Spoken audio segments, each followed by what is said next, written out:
Good evening, friends. Tonight I'm going to tell you chilling stories. Sit back and let your nightmares take control. I work in cybersecurity. Mostly boring stuff, patching vulnerabilities, resetting idiot passwords, monitoring company firewalls. But sometimes, I moonlight on the darker side, poking around compromised servers and investigating breaches. That's how I stumbled onto the feed.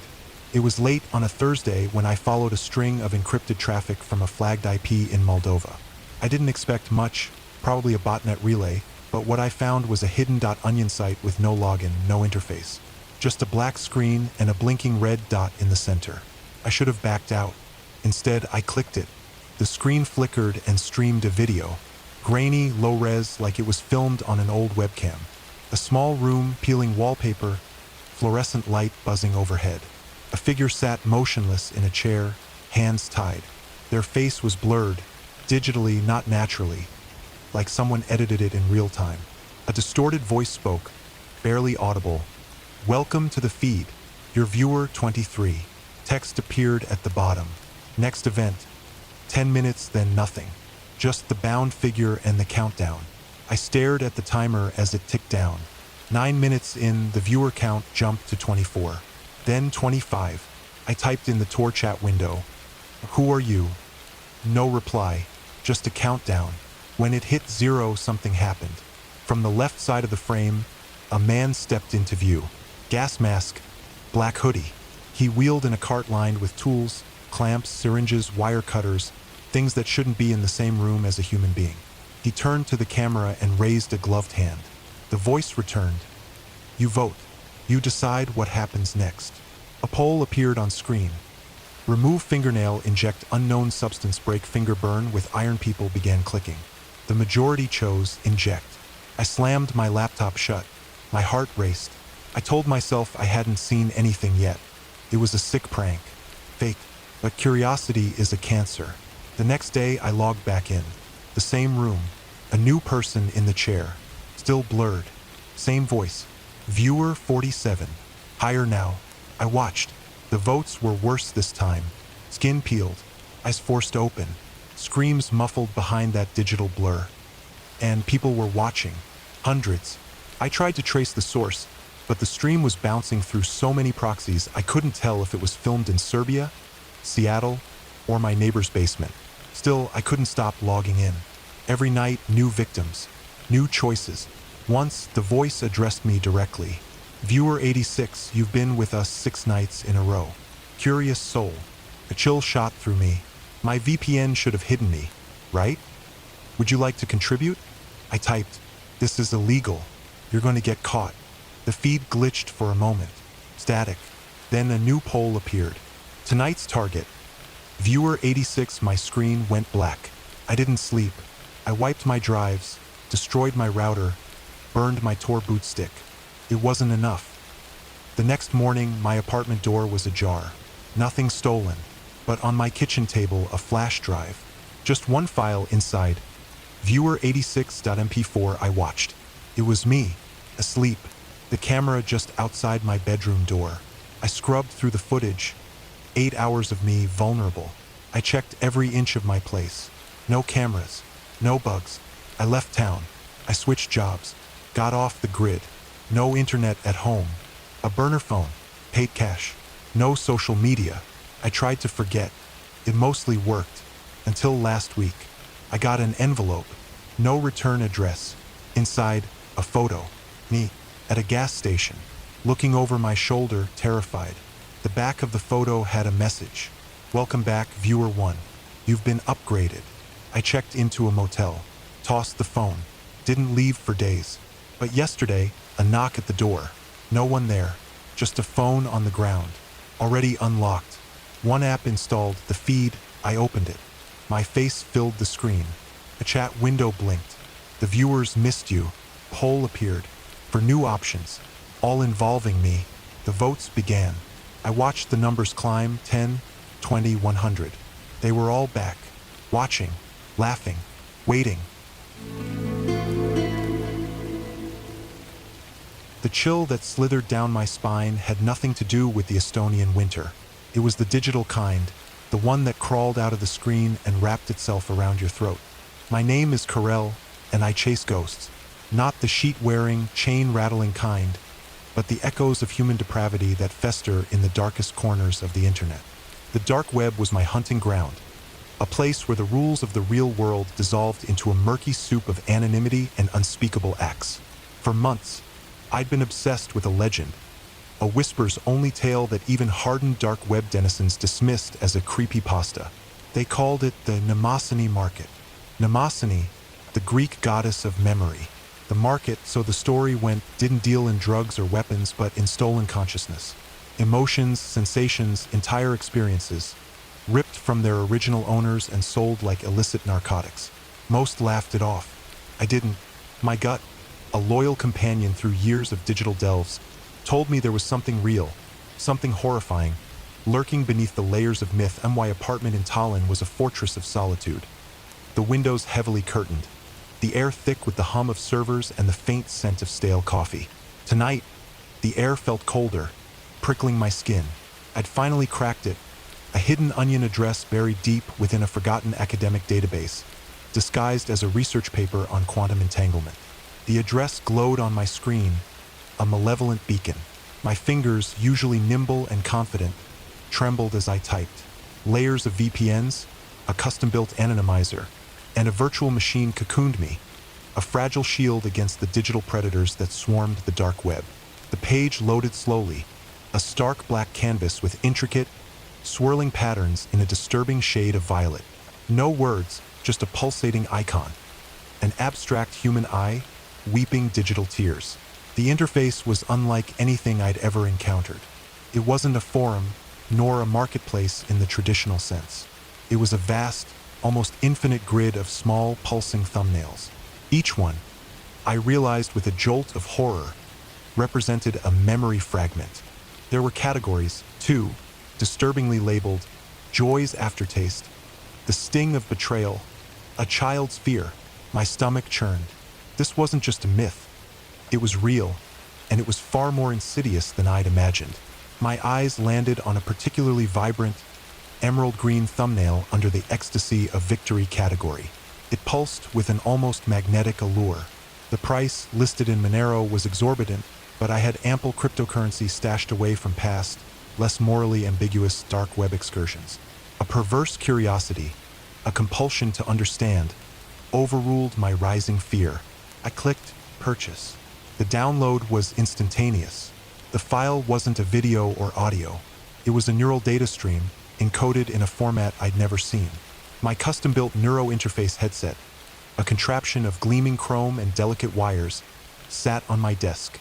I'd designed it years ago, a folly of youth, hoping to explore the nascent field of brain-computer interfaces. Now it felt like a cursed object. With a deep, shaky breath, I strapped it on. The metallic taste of fear filled my mouth.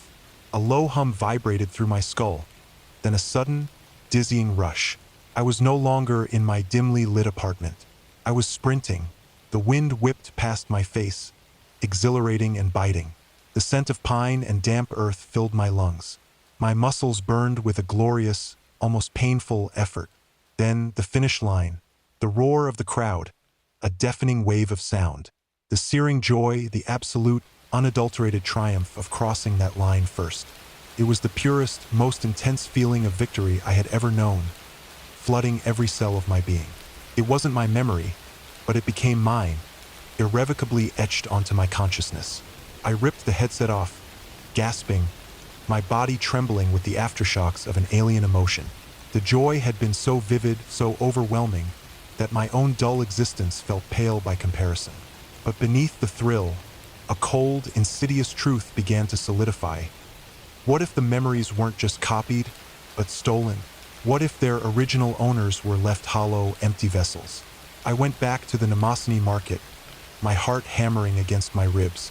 I dug deeper, ignoring the repulsive allure of other memory fragments.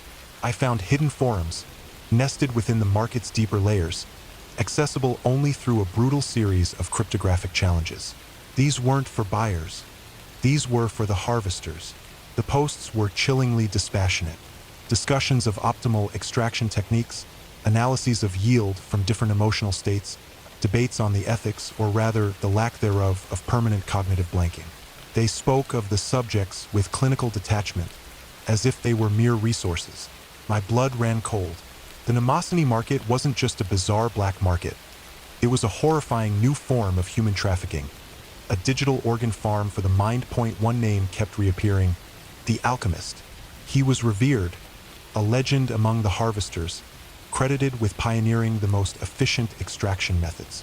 His posts hinted at a deeper understanding of neural pathways, a mastery of consciousness itself. He was the architect of this digital hell. Driven by a grim determination, I decided to hunt the alchemist. It was an insane, suicidal mission, but the thought of these stolen souls, these emptied vessels, gnawed at me. I began to comb through the alchemist's old posts, searching for any anomaly, any digital fingerprint he might have left behind. It was a needle in a haystack, a hunt for a ghost in a sea of shadows. Weeks bled into months. The Estonian spring arrived, but I barely noticed.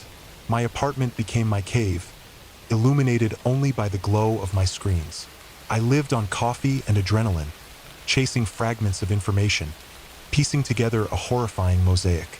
Then I found it, a tiny, almost imperceptible flaw in one of the alchemist's earliest, most obscure forum posts. A single, misconfigured byte in an image file. It was a digital breadcrumb, leading to a hidden server, a fortress of encryption even more formidable than the Mnemosyne market itself. Took me another month to crack it. Days blurred into nights, my fingers cramped, my eyes burning. When the final encryption layer dissolved, a single file appeared on my screen, a video log. I clicked it. The video was grainy, shot from a static camera in a dimly lit, sterile room. A figure, slender and almost ethereal, with long, pale fingers, moved with unsettling precision around a medical chair. A person was strapped into it, their head encased in a modified version of my own neurointerface headset, wires snaking into a complex array of machinery. The alchemist. He wore a simple lab coat, his face obscured by shadow and the angle of the camera, but his movements were chillingly familiar. Then he spoke. His voice was calm, almost soothing, with a faint, unplaceable accent. Subject 74. Target emotion. Profound loss. Initiating extraction. My breath hitched. The person in the chair convulsed, a silent scream distorting their face. The machinery whirred. Lights pulsed. The alchemist watched, his head tilted, an expression of clinical fascination on his unseen face. The video ended abruptly. I was shaking, a cold sweat drenching my clothes. But as I replayed the video, something snagged my attention. A faint reflection in a chrome surface in the background. It was fleeting, almost imperceptible, but it was there. A part of the alchemist's face, reflected for a split second. I froze the frame, zooming in, enhancing the image. It was a man, his features sharp, almost aristocratic. And then I saw it, a small, almost unnoticeable scar just below his left eye. A distinctive mark. My mind raced. I'd seen that scar before, not in person, but in a photograph. A news article years ago, buried deep in the archives. A brilliant neuroscientist, a pioneer in consciousness research, who had disappeared under mysterious circumstances. His name? Dr. Alexander Velkov. He was Estonian. My blood ran cold. He wasn't a ghost on the dark web. He was a phantom right here, in my own country. The alchemist, the architect of this digital hell, was a physical presence, likely still in Estonia. A new kind of fear, raw and immediate, gripped me. This wasn't just a hunt for information anymore. It was a confrontation. I had found the monster, and now the monster knew I was looking. The Mnemosyne market wasn't just a place to buy stolen consciousness. It was a digital trap, a spiderweb where I, the intrepid hunter, had become the prey. The chill in my spine was no longer digital. It was the icy touch of a very real, very present danger. The dark web had finally reached out and touched my world. The dark web is a place most people avoid, a shadowy corner of the internet accessible only through special software, where anonymity reigns and the rules of the surface web don't apply. I'd heard the stories, illegal marketplaces, hacking forums, and worse, things too grotesque to describe in polite company. But I wasn't looking for drugs or stolen data. I was chasing a mystery, a ghost in the digital ether that had haunted me for months. It started with an email, one I almost deleted without reading. The subject line was blank. The sender's address a jumble of letters and numbers that meant nothing. The body contained a single line. The archive of the forgotten is real. Find it and you'll understand. Attached was a .onion link, the kind that only works on the Tor network. I should have ignored it. Curiosity, though, is a cruel master. I'd been a cybersecurity hobbyist for years, poking around in places I probably shouldn't have. The dark web wasn't new to me, but I'd always stuck to the safer corners. Forums for coders, encrypted chat rooms for privacy nerds. This link felt different, like a dare. Against my better judgment, I fired up Tor, masked my IP through a VPN, and clicked. The site loaded slowly, a black screen with plain white text. Welcome to the archive of the forgotten. To enter, prove you belong. Below was a prompt asking for a passphrase. I had no idea what it could be. I tried random guesses, names, dates, words from the email. Nothing worked. After an hour, the screen changed. You're not ready, but we'll find you. The browser crashed, and my laptop shut down. When I rebooted, the email was gone, like it had never existed. Couldn't let it go. The phrase, archive of the forgotten, stuck in my head like a splinter. I scoured X, Reddit, even old 4chan threads, searching for any mention of it. Most of what I found was noise, conspiracy theories, urban legends about secret dark web societies.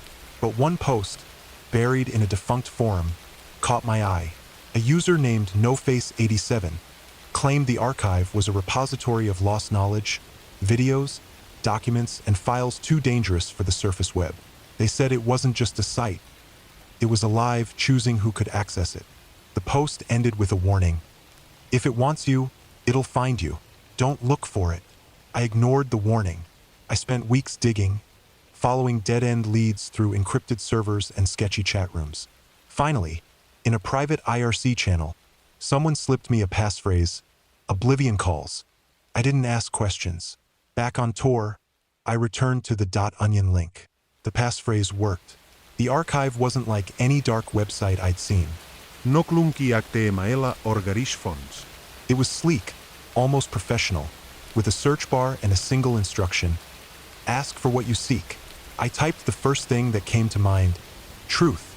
The screen flickered, and a list of files appeared, hundreds of them, with cryptic names like subject_47_recording and incident 09-12-03. I clicked one at random.it was a video, grainy, low-res, but unmistakable.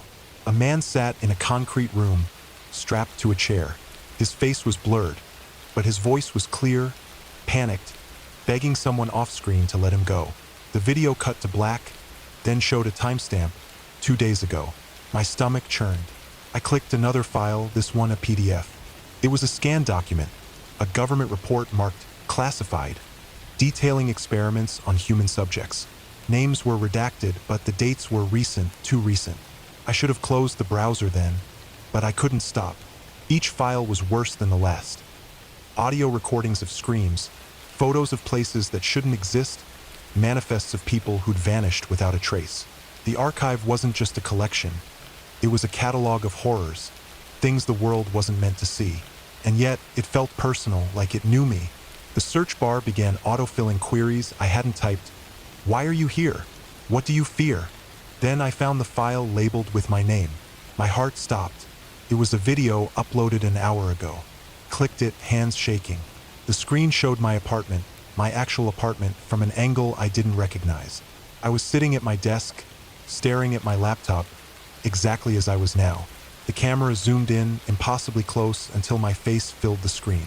My eyes in the video weren't mine. They were black, empty like voids. A voice whispered through my headphones. You found us. Now we see you. I ripped the headphones off and slammed my laptop shut. My apartment was silent, but it didn't feel empty. Shadows seemed to move in the corners, though nothing was there when I looked. I unplugged my router, smashed my hard drive, and spent the night with every light on, too scared to sleep. The next day, I noticed things. My phone would turn on by itself, displaying random strings of numbers. Emails from unknown senders flooded my inbox, all blank except 4.onion links. My neighbors started acting strange, staring at me too long, like they knew something I didn't. I stopped leaving the house. A week later, I got a package. No return address, no note. Inside was a USB drive. I knew I shouldn't plug it in, but I had to know. Contained a single video file. This time, it wasn't my apartment. It was a dark, cavernous room, lit by flickering fluorescent lights. In the center was a chair, and in the chair was me or something that looked like me. My face was wrong, distorted like a bad Photoshop. The thing in the chair smiled, and the video ended with text. "We're waiting." I destroyed the USB and moved to a new city. I changed my name, ditched my old accounts, and swore off the internet. But it didn't matter. The archive had found me. At night, I hear whispers. Not from outside, but inside my head. My dreams are filled with that concrete room, the chair, the void-eyed version of myself. Sometimes, I wake up to find my laptop open, the Tor browser running, the archive's homepage staring back at me. I've tried to warn others. I posted about it on X, but my account was suspended within hours. Friends I told stopped responding, and one disappeared entirely. The archive isn't just a website. It's a predator, and once it sees you, it never lets go. I don't know what it wants, but I know it's watching. Always watching. Last night, my new phone lit up with a notification. No app, no sender, just a message. "You can't hide from the forgotten." Attached was a live feed of me, sitting in my new apartment, reading the message. I don't know how they're doing it. I don't know who they are. But I know one thing. If you find a link to the archive, don't click it. Don't search for it. Don't even think about it. Because once you do, it'll find you too. And it never forgets. The dark web was a place I'd always heard about in whispers, on forums, in late-night group chats, or from that one friend who claimed to know everything about the internet's underbelly. It was a digital abyss where anonymity reigned, and anything could be bought or sold. Drugs, weapons, hacked data, or worse. I was a curious college student, a computer science major with too much time on my hands and a knack for poking around places I shouldn't. So when I stumbled across a thread on a ClearWeb forum titled Deep Web Mysteries, my interest was piqued. One post mentioned something called a Red Room, a live-stream torture session, pay-per-view, hosted on the dark web. The idea was horrifying, but I didn't believe it was real.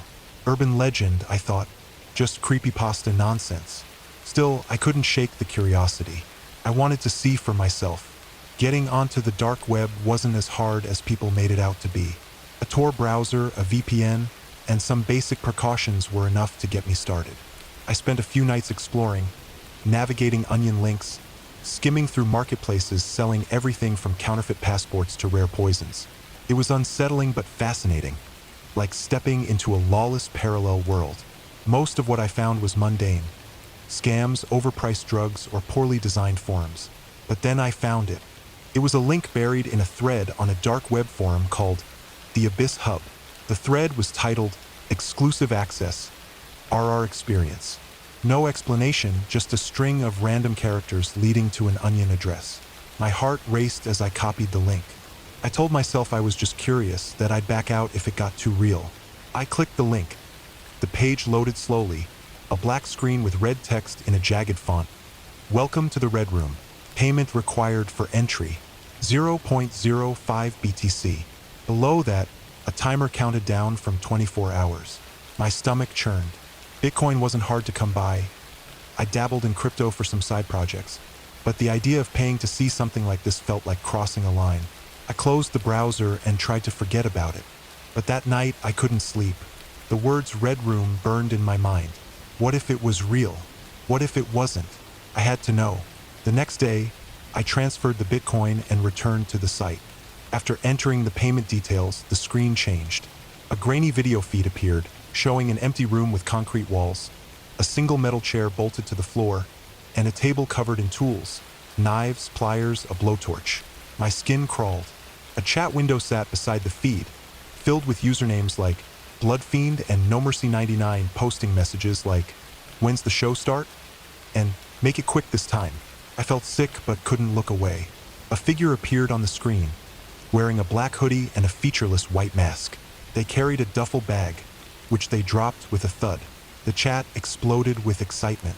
"Here we go," someone typed. The figure unzipped the bag and pulled out a person bound, gagged, and blindfolded. My heart stopped. This wasn't a movie set or a prank. The person was real, struggling weakly against their restraints. The figure dragged them to the chair and strapped them in. I wanted to close the tab, but my hands wouldn't move. The figure picked up a knife and held it up to the camera, as if showing it off. The chat went wild, users typing things like, "Cut him," and "Start with the fingers." I realized with horror that they were taking suggestions. This wasn't just a stream, it was interactive. The figure turned to the camera and typed into the chat. First request, 0.01 BTC. A user named Dark Prince sent the payment instantly. The figure nodded, then grabbed a hammer from the table. The bound person's muffled screams filled the audio as the hammer came down on their hand. I slammed my laptop shut, my breath ragged. This was real. I just witnessed something I could never unsee. I didn't sleep that night. Every time I closed my eyes, I saw that room, heard those screams. I told myself I'd never go back, that I'd delete Tor and forget the dark web existed. But the next day, I was back online, scouring forums for answers. Was the Red Room real? Had I stumbled into something illegal? Or was it an elaborate hoax? The threads I found were vague, filled with warnings to stay away or claims that Red Rooms were myths. But I knew what I'd seen. I returned to the site. The timer had reset, and a new stream was scheduled for that night. I told myself I was just checking, that I wouldn't watch. But when the stream started, I was there, staring at the same concrete room. This time, the victim was a woman, her face bruised and tear-streaked. The figure in the mask was back, holding a drill. The chat was even more frenzied, users bidding for control of what happened next. I felt like I was drowning in the depravity of it all. Then something changed.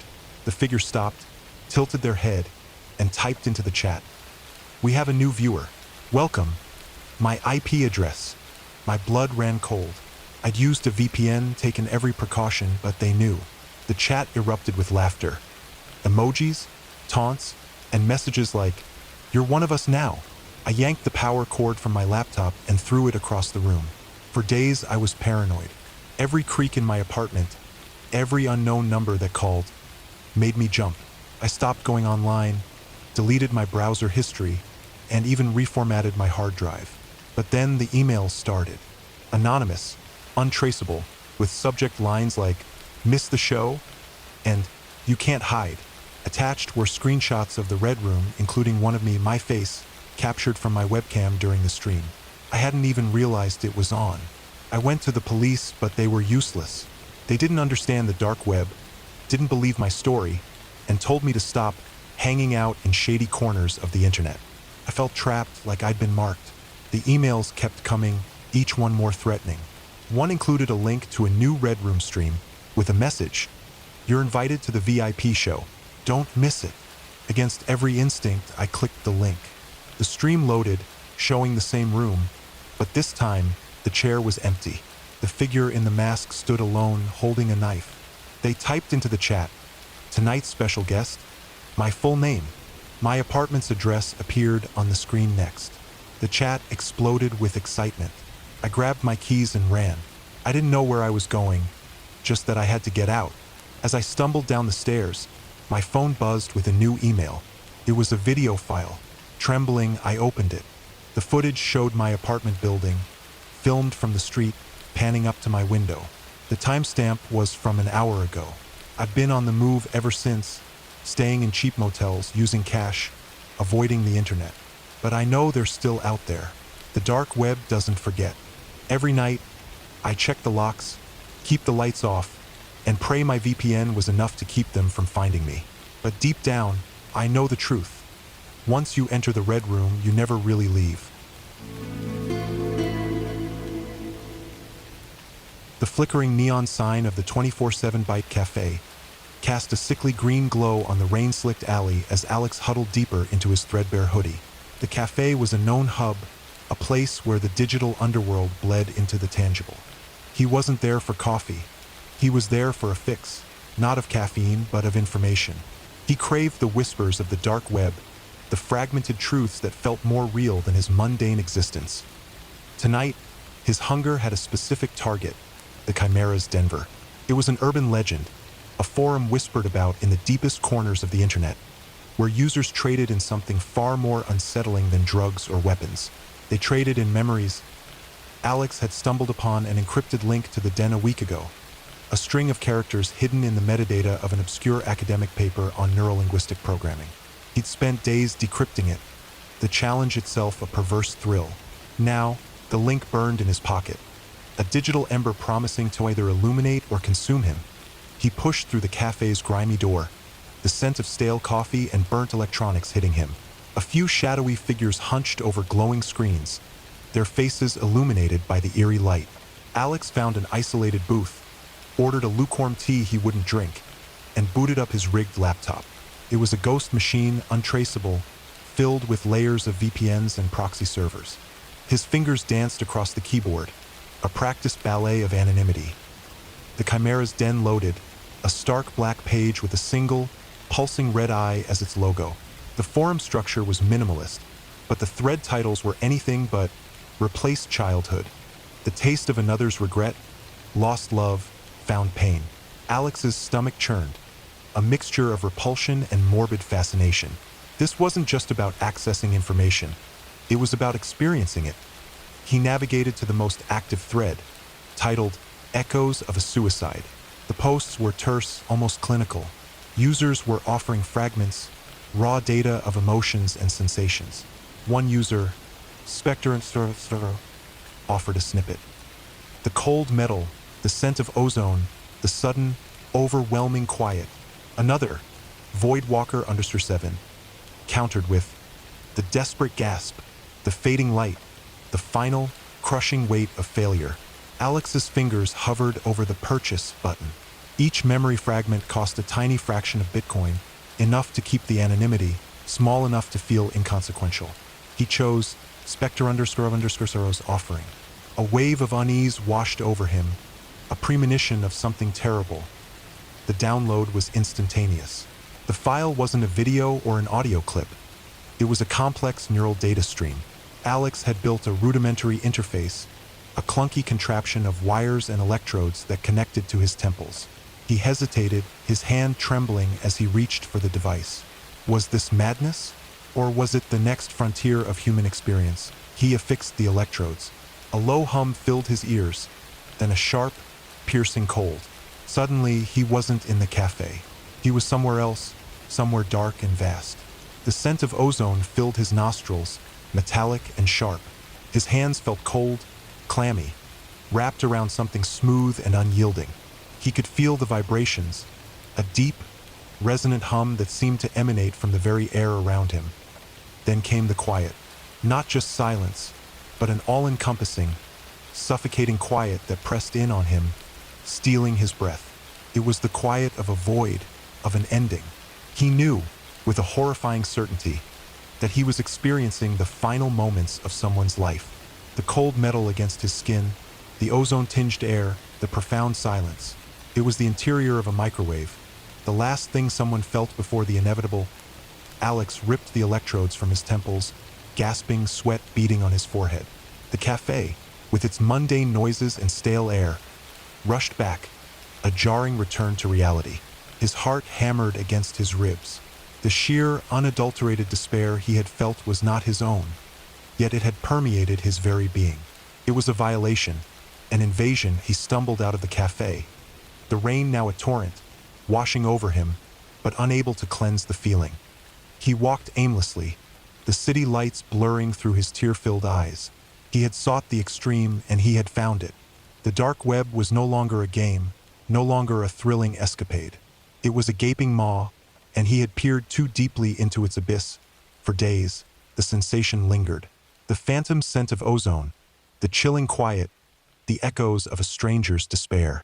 He tried to sleep, but the images flashed behind his eyelids. A desperate face, a final, shuddering breath.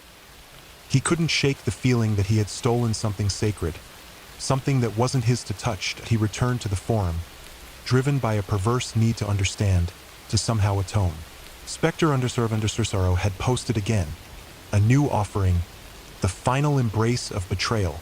Alex felt a surge of nausea. He knew, with a certainty that chilled him to the bone, that these weren't just memories. They were fragments of souls, ripped from their owners and offered up for consumption. He found a hidden subforum, one not listed on the main page, accessible only through a complex series of nested links. It was titled The Collection. Here, the fragments were not for sale. They were curated, displayed like grotesque works of art. And among them, Alex saw a profile, Spectre. Below the username, a chilling detail, a small, almost imperceptible icon of a microwave. A cold dread spread through him. The user wasn't just trading memories. They were creating them. The Chimera's Den wasn't just a marketplace. It was a hunting ground. Alex frantically searched for any information, any trace of Spectre _Sorrow's real identity. He dug deeper into the dark web than he ever had before, bypassing layers of encryption, risking exposure. He found a forum, long abandoned, where the user had once posted under a different name. The posts were disturbing, filled with a chilling fascination with psychological manipulation and the breaking point of the human mind. He found a single, blurry image attached to one of the old posts. A close-up of a hand, delicate and pale, holding a small, intricate device. It was unmistakable. It was the same neural interface he had used. Spectre _Sorrow wasn't just a buyer. They were the source. The realization hit him like a physical blow. The despair, the quiet, the ozone. It had all been meticulously crafted, deliberately engineered. He hadn't just witnessed a suicide. He had been the victim of a perverse psychological experiment. He was just another entry in the collection. Another memory stolen, another soul fragmented. Alex slammed his laptop shut, the screen going black, a mirror to the terror in his eyes. He had wanted to touch the forbidden, to taste the unknown. And now he was marked. He was a part of the dark web's twisted tapestry, a thread in the Chimera's Denver. He knew with a certainty that transcended fear that Spectre _Sorrow was out there, somewhere watching, waiting for the next echo to collect. The darkness he had sought had found him, and it would never let go. Thank you for listening. Hope I didn't scare you too much. Let me know which one did you like the most and why. Sweet dreams.